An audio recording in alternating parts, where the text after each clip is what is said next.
السلام علیکم ورحمۃ اللہ تعالی وبرکاتہ۔ آپ سبھی حضرات خیر و عافیت کے ساتھ ہوں گے انشاءاللہ عز و جل۔ اللہ پاک کی بارگاہ میں یہ دعا ہے کہ آپ سبھی حضرات کو خیر و عافیت کے ساتھ رکھے۔ آج میں آپ سبھی حضرات کو خواجہ غریب نواز رحمۃ اللہ تعالی علیہ کی کچھ سیرتیں بیان کروں گا اور قرآن پاک کا مقدس آیات سے پروف کروں گا، کچھ بیانات کروں گا۔ اللہ پاک سے یہ دعا ہے کہ آپ سبھی حضرات یہ پورا آڈیو سننے اور دیکھنے کی سعادت حاصل کر پائے اور کچھ زندگی میں تبدیلی لا پائے۔ الحمدللہ رب العالمین والصلاة والسلام علی سید المرسلین، اما بعد فاعوذ باللہ من الشیطان الرجیم، بسم اللہ الرحمن الرحیم۔ اللہ کے پیارے حبیب دلوں کے طبیب صلی اللہ تعالی علیہ وآلہ وسلم نے ارشاد فرمایا، جو بندہ محبت اور شوق کے ساتھ 3 مرتبہ دن میں اور 3 مرتبہ رات کو مجھ پر درود پاک پڑھے، اللہ پاک پر حق ہے کہ اس کے اس دن اور اس رات کے گناہ معاف فرما دے۔ سبحان اللہ، سبحان اللہ۔ اگر ہم تھوڑی سی توجہ کریں تو کتنی آسانی سے گناہ بخشوائے جا سکتے ہیں۔ مثلا صبح با جماعت فجر نماز ادا کرنے کے بعد سر جھکا کر آنکھیں بند کریں اور سبز گنبد کا تصور باندھ کر 3 مرتبہ درود پاک پڑھ لیں۔ اسی طرح رات کو سوتے وقت خواہ بستر ہی پر قبلہ رخ بیٹھ کر سر جھکائیں، آنکھیں بند کریں اور پیارے پیارے گنبد خضرا کا تصور باندھ کر 3 مرتبہ درود پاک پڑھ لیں، انشاءاللہ الکریم اس دن اور اس رات کے گناہ معاف ہو جائیں گے۔ سبحان اللہ، سبحان اللہ۔ وہ تو نہایت سستا سودا بیچ رہے ہیں جنت کا، وہ تو نہایت سستا سودا بیچ رہے ہیں جنت کا، ہم مفلس کیا مول چکائیں، ہم مفلس کیا مول چکائیں، اپنا ہاتھ ہی خالی ہے، صلو علی الحبیب صلی اللہ تعالی علیہ وآلہ وسلم۔ قال اللہ تبارک و تعالی، ام حسب الذین اجترحوا السیئات ان نجعلهم كالذین آمنوا وعملوا الصالحات سواء محیاهم ومماتهم ساء ما يحكمون۔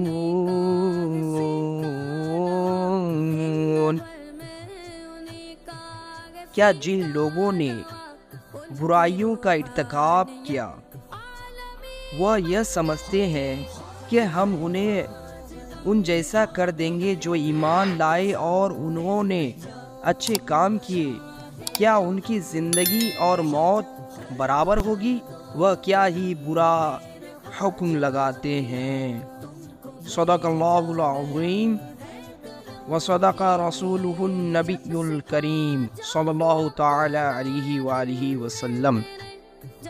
الحمدللہ، بہت ہی عزت والا مہینہ جسے حدیث پاک میں شہر اللہ یعنی اللہ پاک کا مہینہ کہا گیا ہے، یعنی رجب المرجب جاری ہے، اپنی برکتیں لٹا رہا ہے۔ اس مبارک مہینے کی 6 تاریخ کو عالم اسلام کی بہت ہی مشہور ہستی سلطان الہند خواجہ غریب نواز معین الدین حسن سنجیری اجمیری رحمۃ اللہ تعالی علیہ کا دین منایا جاتا ہے۔ خواجہ غریب نواز رحمۃ اللہ تعالی علیہ 537 ہجری کو پیدا ہوئے۔ آپ کا نام مبارک حسن ہے اور معین الدین غریب نواز سلطان الہند وارث النبی عطائے رسول آپ کے مشہور القاب ہیں۔ خواجہ فارسی زبان کا لفظ ہے، اس کا معنی ہے سردار آقا۔ خواجہ خواجگاہ معین الدین، خواجہ خواجگاہ معین الدین، فخر کون و مکہ معین الدین، فخر کون و مکہ معین الدین۔ خواجہ غریب نواز رحمۃ اللہ تعالی علیہ نجیب الطرفین ہیں، یعنی والد اور والدہ دونوں کی طرف سے سید زادے ہیں۔ 12 واسطوں سے آپ کا سلسلہ نسب مسلمانوں کے چوتھے خلیفہ مولا علی مشکل کشا رضی اللہ تعالیٰ عنہ تک پہنچ جاتے ہیں۔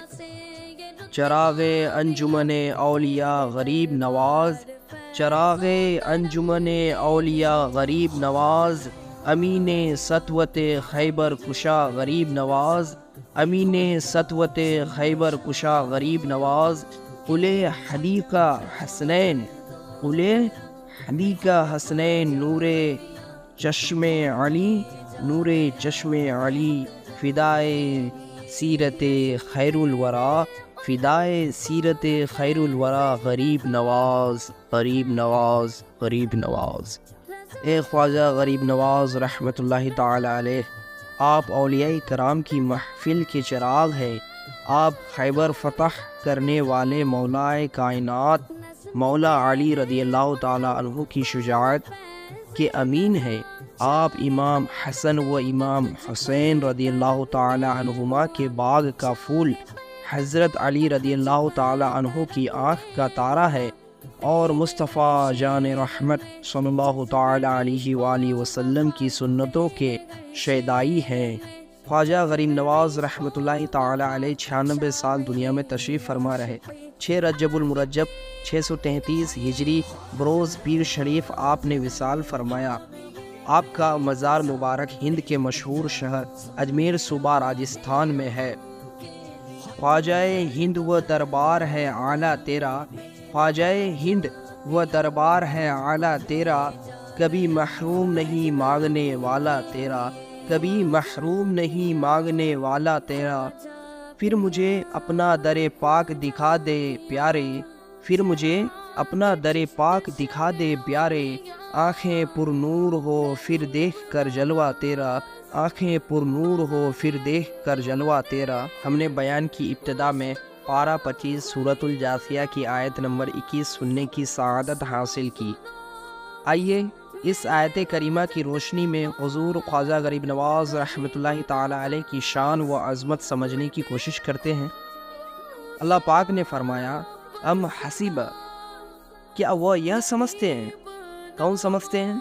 الذین اجترحوا السیئات، جن لوگوں نے برائیوں کا ارتکاب کیا، یعنی وہ لوگ جنہوں نے کفر کا راستہ اختیار کیا، جن کی زندگی گناہوں میں گزرتی ہے، کیا انہوں نے یہ سمجھ لیا؟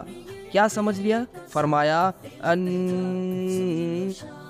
نجعلہ، یہ کہ ہم کر دیں گے انہیں، کیا کر دیں گے، کیا بنا دیں گے؟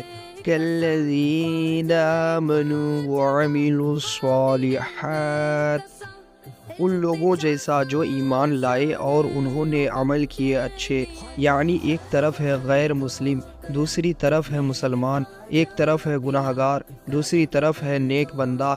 مثال کے طور پر ایک طرف ہے خواجہ غریب نواز رحمۃ اللہ تعالی علیہ جو روزانہ 2 مرتبہ ختم قرآن کرنے والے ہیں، دوسری طرف ہے وہ بندہ جس کو کبھی قرآن کریم کھولنے کی بھی توفیق نہیں ملی، ایک طرف ہے وہ خواجہ غریب نواز رحمۃ اللہ تعالی علیہ جو ساری رات عبادت کرتے، یہاں تک کہ عشاء کے وضو سے نماز فجر پڑھتے تھے، دوسری طرف ہے ہم جیسے گناہ گار ہیں جن کی راتیں غفلت میں گزرتی ہے، ایک وہ خواجہ غریب نواز رحمۃ اللہ تعالی علیہ ہیں جو عبادت میں سستی سے بچنے کے لیے بہت کم کھاتے، یہاں تک 7 دن کے فاقے کے بعد تھوڑی سی روٹی پانی میں بھگو کر کھاتے تھے، دوسری طرف وہ بندہ ہے جس کا پیٹ بھرتا ہی نہیں، ہر وقت بس کھاؤ کھاؤ کرتا رہتا ہے، ایک طرف وہ خواجہ حضور ہے جو سنتوں کے پابند اور سادگی اپنانے والے ہیں، دوسری طرف وہ بندہ ہے جو فیشن کا شیدائی، جائز و ناجائز کی فکر نہ رکھنے والے ہیں، ایک طرف وہ خواجہ حضور ہیں جو پڑوسیوں کا بہت خیال رکھنے والے ہیں، دوسری طرف وہ بندہ ہے جس کے پڑوسی اس کی شرارتوں سے تنگ ہے۔ کیا یہ دونوں برابر ہو سکتے ہیں؟ کیا گناہ گار یہ خیال کرتے ہیں کہ ان دونوں کو ایک جیسا کر دیا جائے گا؟ نہیں نہیں، ہرگز نہیں، ان دونوں کو ہرگز ایک جیسا نہیں کیا جائے گا۔ اب یہاں سے ذہن میں سوال پیدا ہوتا ہے کہ گناہ گار اور ولی کامل میں کیا فرق ہے؟ دونوں کس لحاظ سے ایک جیسے نہیں ہیں؟ بظاہر دیکھیں تو ولی کے بھی دو ہاتھ، گناہ گار کے بھی دو ہاتھ، ولی اللہ کی بھی دو آنکھیں، گناہ گار کی بھی دو آنکھیں، ولی اللہ کے بھی دو کان، گناہ گار کے بھی دو کان۔ ولی اللہ بھی اسی زمین پر رہتے، چلتے پھرتے، کھاتے پیتے ہیں، گناہ گار بھی اسی زمین پر رہتے، چلتے پھرتے، کھاتے رہتے ہیں۔ پھر اگر ان دونوں میں فرق ہے تو کیا فرق ہے؟ کس معاملے میں ہے؟ کس لحاظ سے ہے؟ اللہ پاک نے فرمایا سواء محیاہم ومماتہم ساء ما یحکمون۔ ان کی زندگی اور موت برابر ہوگی، وہ کیا یہ برا حکم لگاتے ہیں؟ یعنی کیا گناہ گاروں نے یہ سمجھ لیا ہے کہ گناہ گار کی زندگی اور نیک لوگوں کی زندگی، گناہ گار کی موت اور نیک بندوں کی موت ایک جیسی بنا دی جائے گی؟ یہ گناہ کمانے والے ولیوں کو اپنے جیسا یا خود کو ولیوں جیسا سمجھنے والے کتنے بے عقل ہیں، کتنے احمق ہیں، کیسا حکم لگاتے ہیں۔ اب یہاں آیت کریمہ میں اللہ پاک نے نیک بندوں اور گناہ گاروں کے درمیان دو بڑے فرق بیان کیے گئے ہیں۔ پہلے نمبر پر فرمایا سواء محیاہم، کیا ان کی زندگی برابر ہوگی؟ یعنی کیا یہ گناہ گار یہ سمجھ بیٹھے ہیں کہ ان کی زندگی اور نیک لوگوں اللہ پاک کے ولیوں کی زندگی ایک جیسی ہے؟ جی نہیں، ہرگز نہیں، نہیں نہیں، ولی اللہ کی زندگی اور ہے، گناہ گار کی زندگی اور ہے۔ حدیث قدسی ہے، اور یہ حدیث قدسی بھی بخاری شریف میں ہے۔ اللہ پاک فرماتا ہے جب میں اپنے کسی بندے سے محبت فرماتا ہوں تو سمعت الذی یسمع بہ، یعنی میں اس کے کان بن جاتا ہوں جن سے وہ سنتا ہے۔ مطلب یہ کہ بظاہر نظر آنے میں ولی اللہ کے بھی کان دو ہیں، گناہ گار کے اور عام بندے کے بھی کان دو ہیں، مگر ان میں فرق زمین آسمان جتنا ہے۔ گناہ گار یا ہم سا عام مسلمان جب سنتا ہے تو ان مٹی کے بنے ہوئے کانوں سے سنتا ہے، مگر ولی اللہ جب سنتا ہے تو ان مٹی کے کانوں سے نہیں بلکہ ان کانوں میں رکھے گئے نور الہی کے ذریعے سے سنتا ہے۔ ہمارے آقا ولیوں کے ولی حضور غوث پاک شیخ عبد القادر جیلانی رحمۃ اللہ تعالی علیہ، جو سب ولیوں کے سردار ہیں، آپ نے بغداد شریف میں منبر پر بیٹھ کر اعلان کیا قدمی ہذہ علی رقبتی کلی ولی اللہ، میرا یہ قدم ہر ولی اللہ کی گردن پر ہے۔ کتابوں میں لکھا ہے کہ غوث پاک رحمۃ اللہ تعالی علیہ نے یہ اعلان فرمایا۔ اس وقت حضور خواجہ غریب نواز رحمۃ اللہ تعالی علیہ خراسان کی ایک پہاڑی پر عبادت کر رہے تھے۔ ہوائی سفر میں بغداد سے خراسان کا فاصلہ تقریباً 1421 کلومیٹر ہے۔ خواجہ غریب نواز رحمۃ اللہ تعالی علیہ نے اتنی دور سے غوث پاک رحمۃ اللہ علیہ کا اعلان سن بھی لیا اور اس کا جواب دیتے ہوئے کہا بل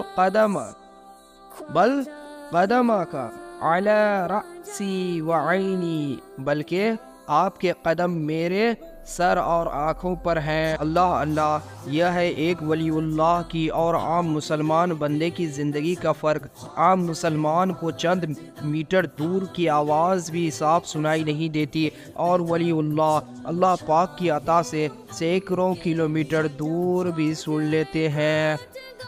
اللہ پاک حدیث قدسی میں مزید فرماتا ہے وَبَصَرَهُ الَّذِي يُبْصِرُ بِهِ، یعنی جب میں اپنے بندے سے محبت فرماتا ہوں تو اس کی آنکھیں بن جاتا ہوں جن سے وہ دیکھتا ہے، یعنی بظاہر دیکھنے میں گناہ گار یا عام مسلمان کی بھی دو آنکھیں ہیں، ولی اللہ کی بھی دو آنکھیں ہیں، مگر گناہ گار یا عام مسلمان دیکھتا ہے آنکھ کی پتلی سے، اور ولی اللہ آنکھ کی پتلی سے نہیں بلکہ اللہ پاک کے عطا کیے ہوئے خاص نور سے دیکھتا ہے۔ آئیے آپ سبھی حضرات کو ایک واقعہ بتاتا چلوں۔ ایک مرتبہ خواجہ غریب نواز رحمۃ اللہ تعالیٰ علیہ تشریف فرما تھے، ساتھ کچھ دیگر بزرگ بھی بیٹھے تھے، آپس میں دینی گفتگو ہو رہی تھی۔ اتنے میں سامنے سے ایک 12 سال کا لڑکا گزرا۔ اب خواجہ غریب نواز رحمۃ اللہ تعالیٰ علیہ کی نگاہ کا کمال دیکھیے، آپ نے اس 12 سالہ لڑکے کا مستقبل دیکھ کر فرمایا، یہ لڑکا اس وقت تک نہیں مرے گا جب تک دہلی کا بادشاہ نہ بن جائے، جیسا خواجہ حضور رحمۃ اللہ تعالیٰ علیہ نے فرمایا تھا، بلکہ ایسا ہی ہوا۔ وہی لڑکا جس کا نام شمس الدین تھا، 1210 عیسوی میں سلطان شمس الدین بن کر دہلی کا بادشاہ بن گیا۔ اللہ اکبر! یہ ہے ولی اللہ کی آنکھ اور عام بندے کی آنکھ کا فرق۔ ہم جیسے گناہ گار تو دیوار کے پیچھے کا نہیں دیکھ سکتے، اور اولیاء کرام جو آنکھ کی پتلی سے نہیں